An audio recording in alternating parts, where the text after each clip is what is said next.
Reflexões do Santuário. Verdade presente.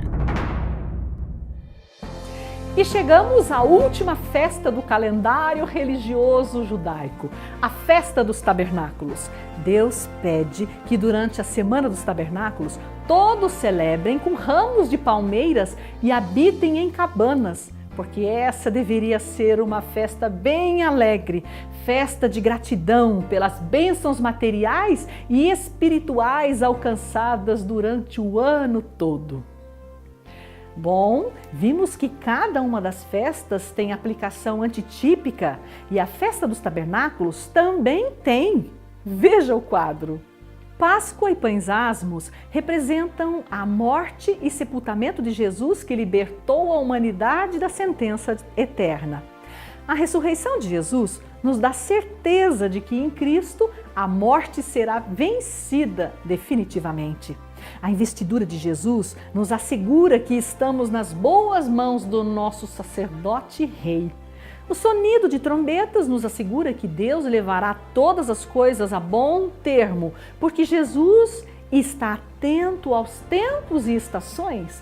A festa da expiação nos lembra da justiça de Cristo, que a seu tempo resolve os problemas do mundo.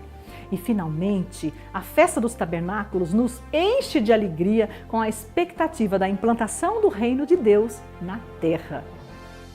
Ah, o santuário!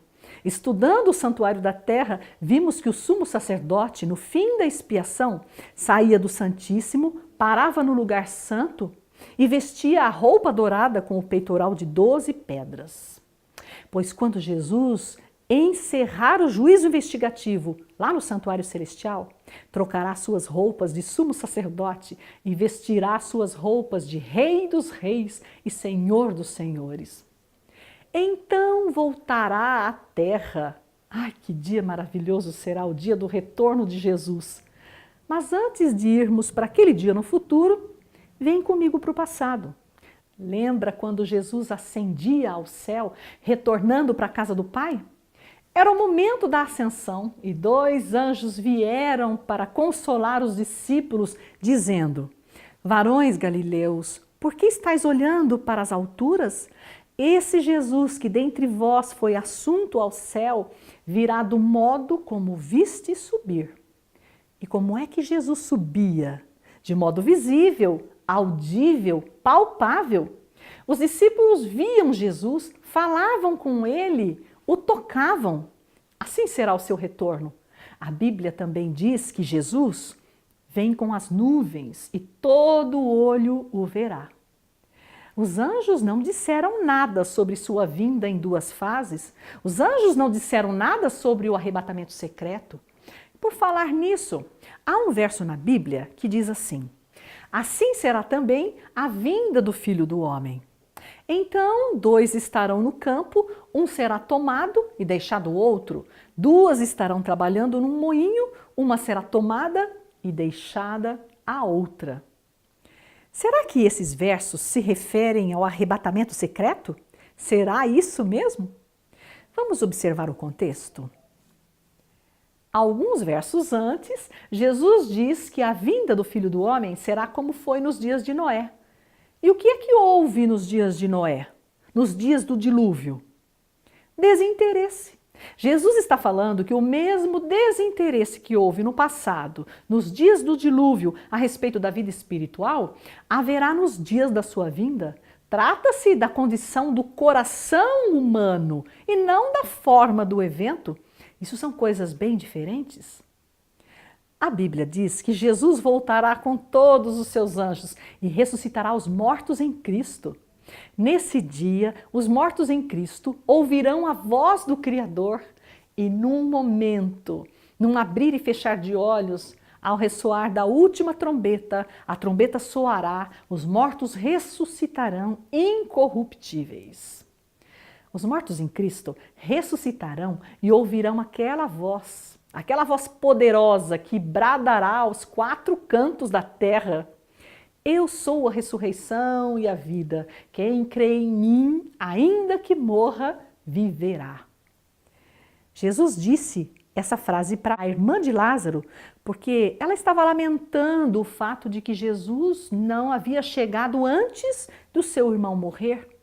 Então Jesus diz assim: teu irmão há de ressurgir. E sabe qual foi a resposta da jovem?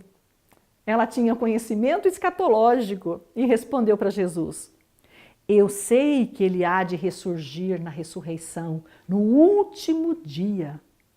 Quem comer a minha carne e beber o meu sangue tem a vida eterna, e eu o ressuscitarei no último dia. Veja só! No passado, o diabo semeou mentiras a respeito do governo de Deus, insinuou que Deus não é justo e que a lei de Deus não poderia ser obedecida. Jesus veio ao mundo como o segundo Adão para provar que é possível sim obedecer à lei de Deus, porque os mandamentos de Deus não são penosos, a lei é santa e o mandamento é santo, justo e bom.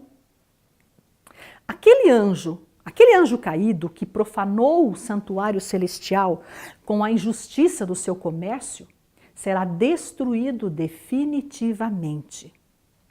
Olha, a palavra comércio ali em Ezequiel pode ser traduzida por fofoca, mexerico. A Bíblia diz que o diabo é pai da mentira e quando ele profere uma mentira, fala do que lhe é próprio, pois é mentiroso e pai da mentira. E já que estamos falando em mentira, você aí sabe qual é a mentira mais acreditada do mundo? Está na Bíblia. Adivinha quem foi o idealizador da mentira mais acreditada do mundo? Claro, o anjo caído. A mentira mais acreditada do mundo é que a alma de quem morre vai para o céu. Olha, eu sei que é confortante pensar que pessoas amadas, pessoas da família que morrem, elas estão no céu. Mas isso não é bíblico, porque a Bíblia diz que os vivos sabem que vão morrer, mas os mortos não sabem de coisa nenhuma, nem tampouco terão eles recompensa, porque a sua memória jaz no esquecimento. Amor, ódio, inveja, para eles já pereceram. Não têm eles parte alguma do que se faz debaixo do sol. Eles esperam no silêncio da sepultura pela volta gloriosa de Jesus. E sabe o anjo caído? Ele levou Eva ao pecado porque ela ficou fascinada com a ideia de não morrer. Afinal, Deus havia dito para o casal que no dia em que comessem do fruto proibido, Deus disse, certamente morrerás. Estava dada a sentença de morte para a humanidade, mas Eva foi iludida pelas palavras mentirosas de Satanás. E sabe o que foi que ele disse para Eva? É certo que não morrereis. Agora, essa ideia pegou mesmo através do dualismo de Platão, o famoso filósofo grego. Ele sugeriu que a alma é boa e que a matéria é má, que existe um mundo sensível, que é o mundo material, esse é o mundo em que vivemos, e existe um mundo real, que ele chamou de mundo das ideias.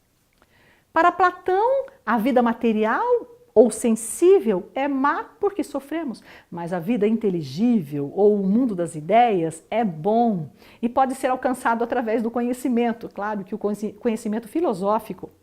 Ele sugeriu que o mundo das ideias é real e o mundo sensível, o mundo material, é uma cópia. Agora você imagina a que essa ideia levou? Muitos passaram a pensar assim, se essa é uma cópia, eu quero a realidade, eu quero o mundo das ideias. E como será esse mundo? Muitos se perguntavam. E a possibilidade de um mundo melhor fora da matéria foi absorvida pela igreja cristã como a vida após a morte. Portanto, dizer que os mortos recebem recompensa na morte ou que uma pessoa boa morre e vai para o céu não é bíblico, é platônico. É a mentira mais acreditada do mundo. E a Bíblia diz, formou o Senhor Deus ao homem do pó da terra e lhe soprou nas narinas o fôlego de vida, e o homem passou a ser alma vivente. O homem Adão passou a ser alma vivente. Isso quer dizer que eu e você não temos alma, nós somos alma. O ser humano é a junção dos elementos matéria mais fôlego igual a alma vivente. Na morte, a única coisa que sai do ser humano é o fôlego de vida, que não tem memória ou qualquer inscrição pessoal. Aos homens é ordenado morrer uma só vez, vindo depois disso o juízo, porque vem a hora em que todos os que se acham nos túmulos ouvirão a sua voz e sairão. Os que tiverem feito o bem para a ressurreição da vida e os que tiverem praticado o mal para a ressurreição do juízo. Os que estão nos túmulos ouvirão a sua voz, a voz do Criador da vida, a voz de Jesus, o desejado de todas as nações, e sairão. Percebe por que a festa dos tabernáculos será o maior acontecimento da história do universo? Faz alguns anos que minha mãezinha descansou no sono da morte.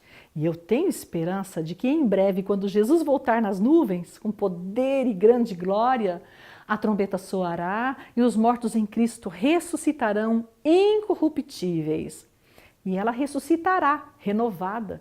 Então as marcas da doença desaparecerão para sempre. Olha, se minha mãe tivesse morrido e ido direto para o céu, então a morte seria uma amiga, uma bênção, porque minha mãe sonhava com Jesus e sonhava com o céu. Mas o que a Bíblia diz mesmo é que o último inimigo a ser vencido é a morte.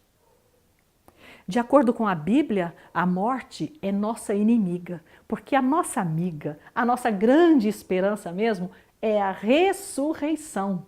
No último dia, Deus enxugará dos olhos toda a lágrima e a morte já não existirá, já não haverá luto, nem pranto, nem dor, porque as primeiras coisas passaram.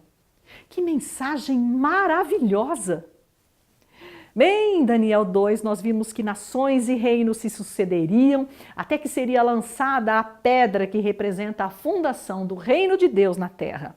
Em Daniel 7, vimos que reinos e nações se sucederiam até que seria instaurado o reino de Deus na terra para sempre. A Bíblia nos informa que a Babilônia passou, Medo-Pérsia passou, Grécia passou e Roma passou.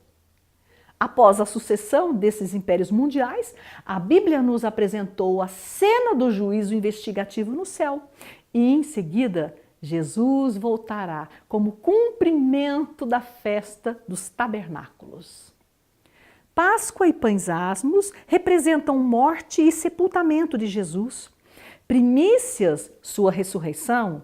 Pentecostes, sua investidura para o ministério sacerdotal no céu. Trombetas, foram anúncios de Jesus enviados à terra sobre eventos proféticos importantes. Expiação representa o início do juízo investigativo no céu, com a presença e atuação de Jesus como sacerdote e rei, advogado e juiz da humanidade. E tabernáculos representa o retorno de Jesus à terra para iniciar o reino que não passará. Deixai crescer ambos juntos até a ceifa, e por ocasião da ceifa direi aos ceifeiros: colhei primeiro o joio e atai-o em molhos para o queimar, mas o trigo ajuntai-o no meu celeiro. Eu gosto dessa frase, onde Jesus diz que o trigo será juntado no meu celeiro. O trigo será juntado no celeiro do céu. Está tudo certo. Tudo sob ordens do comandante do exército celestial, porque o reino e o domínio e a majestade dos reinos debaixo de todo o céu serão dados ao povo dos santos do Altíssimo, e o seu reino será reino eterno. Ah, o santuário! Do santuário recebemos boas novas, descobrimos detalhes da imensidão do amor do nosso Criador. Por exemplo, Sabia que nosso Deus Criador tem disposição clara de fazer parte de nossa vida, de ocupar o centro da nossa vida? Veja isso, que interessante! E plantou o Senhor Deus um jardim no Éden, e a árvore da vida no meio do jardim. Quando o Senhor fez o nosso planeta, plantou a árvore da vida no meio do jardim do Éden como uma representação de sua presença ali. E me farão um santuário para que eu possa habitar no meio deles. Tempos depois, Deus pediu que Moisés construísse o santuário para que pudesse habitar no meio do seu povo. E far-te-ei uma grande nação, e abençoar-te-ei e engrandecerei o teu nome, e tu serás uma bênção.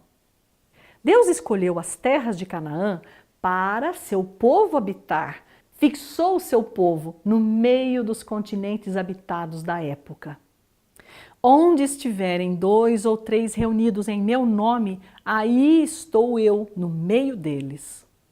A cruz de Jesus estava no meio, entre um salvo e um perdido, porque ele tem disposição de salvar a todos.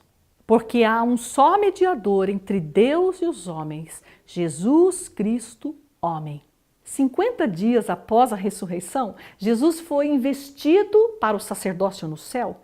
Ele é o mediador entre o céu e a terra. Mediador é aquele que está no meio entre Deus e a humanidade. Vi no meio dos 7 candeeiros um semelhante ao Filho do Homem. Na abertura do livro de Apocalipse, encontramos Jesus no meio dos 7 candeeiros, no meio das igrejas, no centro da humanidade. Pois o Cordeiro que se encontra no meio do trono os apacentará e os guiará para as fontes da água da vida.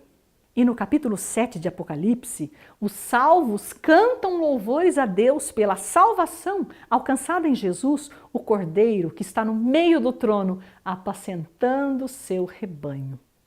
Quando estudamos a maior profecia de tempo da Bíblia, aquela das 2.300 tardes e manhãs, encontramos as 70 semanas de Daniel 9, 24 a 27, como a primeira parte desse longo período.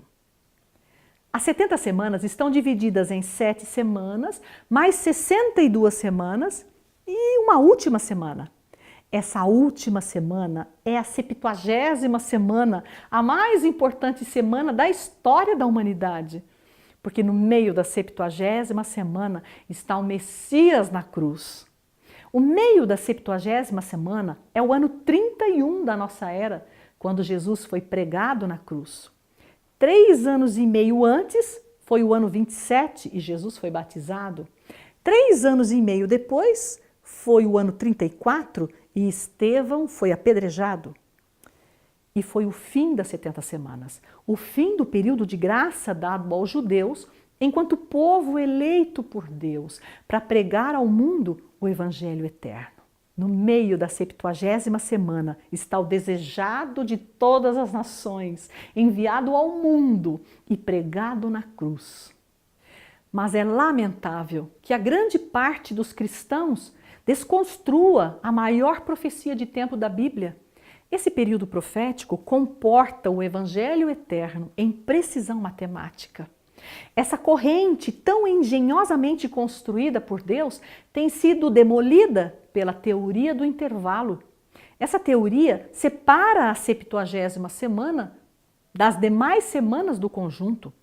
Eu convido você a reestudar as lições 4 e 5, porque o cumprimento das 70 semanas já aconteceu, não cumprirá no futuro, porque já se cumpriu no passado. E no meio da 70ª semana não estará o anticristo, porque no meio da 70ª semana de Daniel 9, 24 a 27, esteve e sempre estará Jesus Cristo. É parte da vocação de Jesus o meio, estar no meio da nossa vida. Estudar a Bíblia nos estimula diante das dificuldades da vida, nos instiga a seguir adiante confiando naquele que não nos deixa sozinhos, porque Ele está no nosso meio, Ele está junto. A mais linda promessa deixada por Jesus para a humanidade é uma promessa relacionada à festa dos tabernáculos, quando Jesus disse: não se turbe o vosso coração. Credes em Deus, crede também em mim. Na casa de meu Pai há muitas moradas. Se assim não fora, eu vou-lo teria dito, pois vou preparar-vos lugar. E quando eu for e vos preparar lugar, voltarei e vos levarei para mim mesmo, para que onde eu estou, estejais vós também. Quando acontecer o cumprimento da festa dos tabernáculos em Jesus, Ele nos levará para que vivamos com Ele, porque Ele continuará para sempre no meio de nós. Você gostaria de entrar na sala do juízo, lá no céu, e saber o andamento das coisas? Gostaria de saber em que momento aquela pessoa amada que descansa no sono da morte vai ressuscitar para a vida eterna? Você gostaria de saber o destino daqueles outros que ressuscitaram com Jesus? Quer saber o que acontece com o bode emissário, que também é chamado de Azazel e que foi abandonado vivo no deserto? Tem você curiosidade sobre o retorno de Roma como império mundial? E deseja conhecer as 3 mensagens de Deus para você agora, antes da volta de Jesus? Quer ter uma visão antecipada da Nova Jerusalém? Pois continue estudando profecias. Todas as respostas a essas perguntas estão no Apocalipse. As coisas que o olho não viu e o ouvido não ouviu e não subiram ao coração do homem são as coisas que Deus tem preparado para aqueles que o amam. Entre pela fé no santuário celestial e descanse no Senhor.